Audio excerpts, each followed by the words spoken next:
প্রিয়জনের সঙ্গে ঈদ কাটিয়ে জীবিকার তাগিদে কর্মস্থলে ফিরতে শুরু করেছেন মানুষ। ঈদের ছুটি শেষ হওয়ায় বাস স্ট্যান্ডগুলোতে রয়েছে যাত্রীদের ভিড়। এ নিয়ে বিস্তারিত জানাতে খুলনা থেকে তরিকুল ইসলাম ও ফেনী থেকে যুক্ত আছেন সোলাইমান ডালিম। শুরুতেই খুলনার চিত্র জানবো সহকর্মী তরিকুলের কাছ থেকে। তরিকুল, জানাবেন যাত্রীদের ভিড় কেমন দেখছেন বাস স্ট্যান্ডে, আর কোনো ভোগান্তির অভিযোগ রয়েছে কিনা বাড়তি ভাড়া নিয়ে? হাফিজ, এখানে আমরা যে বিষয়টি দেখতে পাচ্ছি যে ঈদে যারা খুলনায় বা যারা বাড়িতে এসেছিল, যারা প্রিয়জনের সাথে ঈদ কাটানোর জন্য একটি দীর্ঘ ছুটি পেয়েছিল এবার ঈদে, আর যে কারণে অনেকেই খুলনাতে এবার ঈদ করতে এসেছে এবং ফিরে যাচ্ছে আজকে। সেই হিসাবে কিন্তু আমরা দেখেছি যে এখানে ভিড় লক্ষ্য করা গেছে। বিশেষ করে পরিবহন কাউন্টারগুলোতে আমরা খোঁজ নিয়েছি, আজকে থেকে কোনো টিকিটই তাদের অবিকৃত নাই। অর্থাৎ আগাম যে টিকিট তারা ছেড়েছিল অন্তত 10 দিন আগে, সেই টিকিট কিন্তু বিক্রি হয়ে গেছে এবং সেই টিকিট তারা সংগ্রহ করেছে যারা, তারা কিন্তু এই পরিবহনগুলোতে তারা যাচ্ছে নির্ধারিত গন্তব্যে। জীবিকার তাগিদে তারা তাদের কর্মস্থলে ফিরে যাচ্ছে। বিশেষ করে ঢাকা, চট্টগ্রাম বা অন্যান্য যে বিভাগে যারা বিভিন্ন জায়গায় জেলাতে কাজে চাকরি করেন, তারা কিন্তু এখানে চলে যাচ্ছেন। তো আমরা এখানে এসে যেটি দেখেছি যে এখানে মানুষের ভিড়। এছাড়া কিন্তু কিছু লোকাল বাস রয়েছে যেগুলো দূরপাল্লার বাস, সেগুলোতেও যাত্রীদের ভিড় আমরা লক্ষ্য করেছি এবং এখানে যারা টিকিট পান নাই তারা কিন্তু এসে এখানে যেভাবে টিকিট পাচ্ছেন সেভাবে টিকিট সংগ্রহ করে তারা চলে যাচ্ছেন। একটা বিষয় উল্লেখযোগ্য, যে অভিযোগের বিষয়টি, আমরা বরাবরের মতো এবারও বাসে কিন্তু একটা অভিযোগ এটি থেকেই যায়। সেই অভিযোগের প্রেক্ষিতে আমরা গত কয়েকদিন দেখেছি যে বিআরটি এর যে ভ্রাম্যমাণ আদালত রয়েছে, তারা কিন্তু এখানে সে বিভিন্ন কাউন্টারে তারা জরিমানা করেছে।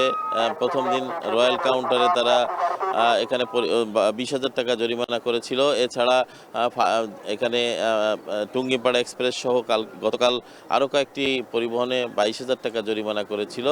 এর একটি মূল কারণ হচ্ছে যে বিভিন্ন অভিযোগ পাওয়া গেছে এবং সেই অভিযোগের প্রেক্ষিতেই তারা ভ্রাম্যমাণ আদালত পরিচালিত হচ্ছে এবং এখানে যাতে ন্যায্য মূল্যে যাত্রীরা তাদের টিকিট সংগ্রহ করতে পারে সেই বিষয়টি নিশ্চিত করেছে বিআরটি এর ভ্রাম্যমাণ আদালত।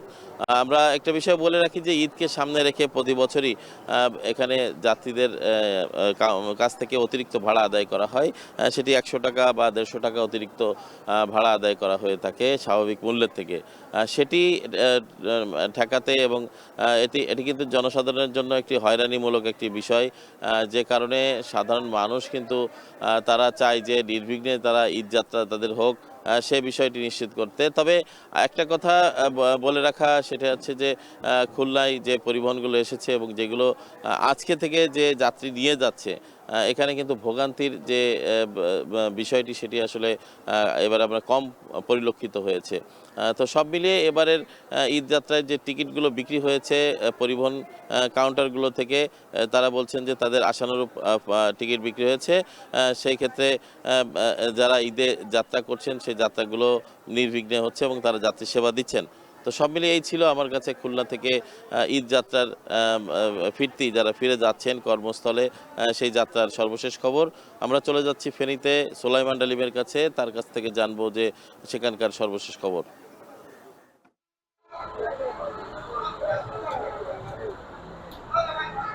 আমাদের সহকর্মী তরিকুল খুলনা থেকে যেমনটি বলছিলেন, ইতিমধ্যেই কিন্তু ঈদ শেষে গ্রামে ঈদ করতে আসা যে মানুষ রয়েছে তারা কিন্তু রাজধানী সহ দেশের বিভিন্ন প্রান্তে ফিরতে শুরু করেছে। আমরা সকাল থেকেই ফেনী শহরের এসএসকে রোডের যে বাস স্টপ রয়েছে এবং মহিপালের যে বাস স্টপ রয়েছে সেখানে এসে দেখছি যে সকাল থেকেই কিন্তু রাজধানী সহ বিভিন্ন প্রান্তে যাওয়া যেসব মানুষ তারা কিন্তু বাস স্টপগুলোতে ভিড় করতে শুরু করেছে। এছাড়াও আমরা কথা বলেছি ছাগলনাইয়া, ফুলগাজী, কুশলাম, দাগনভূঞা উপজেলা পর্যায়ে যেসব বাস স্টপগুলো রয়েছে সেখানেও কিন্তু রাজধানী এবং দেশের বিভিন্ন প্রান্তে ফিরতে যে মানুষগুলো রয়েছে তারা কিন্তু আসছেন এবং ফিরছেন। কথা বলেছি যাত্রীদের সাথে, যাত্রী আমাদেরকে যেমনটি বলেছেন অন্যান্য বছরে ফেরার পথে এবং রাজধানী থেকে আসার পথে যে ভোগান্তির চিত্র ছিল সেই কিন্তু এবছর খুব একটা নেই। অপরদিকে আমরা ফেনী রেল স্টেশনে একদম ভরে গিয়েছিলাম, সেখানেও দেখেছি যে রাজধানী মুখ এবং চট্টগ্রাম মুখ মানুষের যে যাত্রীর ভিড় সেটি কিন্তু রয়েছে। বাস স্টেশনগুলোর যেসব কর্মকর্তা রয়েছে তারা আমাদেরকে যেমনটি জানিয়েছেন যে আজকে মানুষের ভিড় আর যেমনটি আছে আগামীকাল এবং পরশুদিন এই ভিড় আরো বাড়তে পারে বলে তারা আমাদেরকে ধারণা দিয়েছেন। তবে যাত্রীরা যেটি বলছেন যে এই যে ঈদে তাদের বাড়িতে ফেরা এবং রাজধানীতে ফেরার এই যে যাত্রা, এই যাত্রায় কিছু কিছু ক্ষেত্রে কিছু পরিবহন কিন্তু তাদের থেকে অতিরিক্ত ভাড়া আদায় করছে, যার ফলশ্রুতিতে তাদের মধ্যে কিছুটা এক ধরনের অস্বস্তি বোধ কাজ করছে। অপরদিকে আমরা কথা বলেছি ফেনীর যে জেলা প্রশাসন রয়েছে এবং বিআরটিএ সহ যে ভ্রাম্যমাণ আদালত রয়েছে তাদের সাথে, তারা বলছেন যে এই যে অতিরিক্ত ভাড়ার যে অভিযোগ, এই অভিযোগ পেয়ে তারা কিন্তু ফেনীর বেশ কয়েকটি বাস স্টপেজে অভিযান চালিয়েছে এবং কয়েকটি জায়গায় কিন্তু তারা জরিমানাও করেছে, যার ফলশ্রুতিতে কিন্তু ক্রেতাদের যাত্রা নির্বিঘ্ন করার জন্য তারা কিন্তু মাঠে রয়েছে। অপরদিকে আমরা কথা বলেছি ফেনী হাইওয়ে পুলিশের সাথে। হাইওয়ে পুলিশ আমাদেরকে যেমনটি জানিয়েছেন যে যাত্রা নির্বিঘ্ন করার জন্য তারা কিন্তু সার্বক্ষণিক